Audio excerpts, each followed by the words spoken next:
Goeiemôre geliefdes. Vanoggend lees ons uit Jona 3 vers 5 en 6. En die manne van Ninive het God geglo en 'n vasdag uitgeroep. En groot en klein het hulle met rou gewaad beklee. En toe die berig die koning van Ninive bereik, het hy opgestaan van sy troon en sy mantel afgehaal en in rou gewaad gehuld in die as gaan sit. Dit is die woord van die Here en sy woord is waar. Die verhaal van Ninive bly een van die mees verrassende tonele in die Bybel. 'n hele stad, gewelddadig, magtig en hard.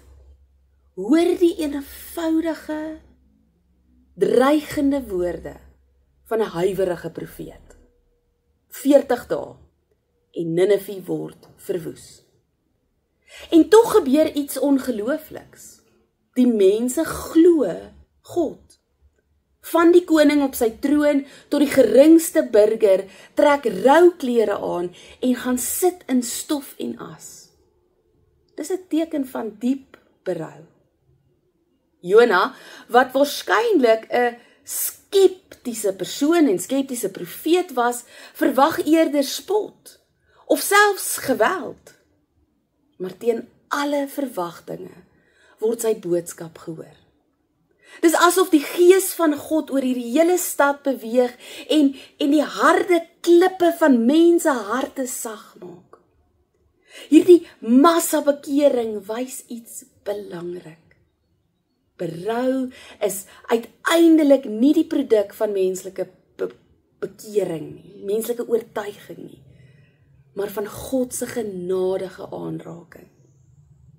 Die teks sê nie dat God vir Jona gestuur het om die stad tot geloof in hom te bekeer nie, maar om hulle te waarsku teen die pad van geweld en onreg. Selfs al het die mense nie al hulle afgode laat vaar nie, het hy hulle poging tot verandering raak gesien. God het sy toorn teruggehou, want hy sien nie net dade nie, hy kyk na bedoelings.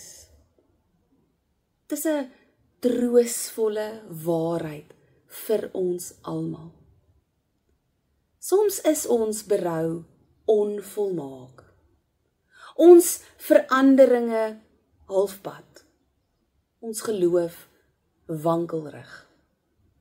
Tog sien God ons pogings, ons klein beginne van gehoorsaamheid en hy antwoord met genade. Hy is nie 'n God wat wag dat ons eers volmaak word nie. Hy's 'n God wat beweeg na die wat net begin draai. Die mense van Ninive het geweet dat hulle verlore is, maar hulle het nog hoop gehad. Gehoop dat God sou hoor, en hy het. Daardie hoop is steeds die brug tussen ons skuld en sy vergifnis. Hou daaraan vas.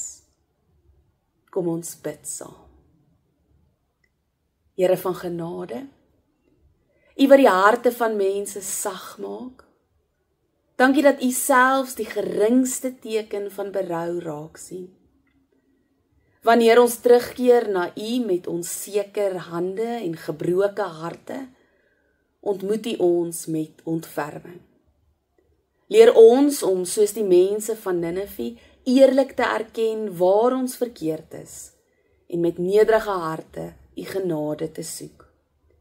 Laat U goedheid ons lei tot ware verandering, sodat ons lewe getuig van U barmhartige liefde. Amen.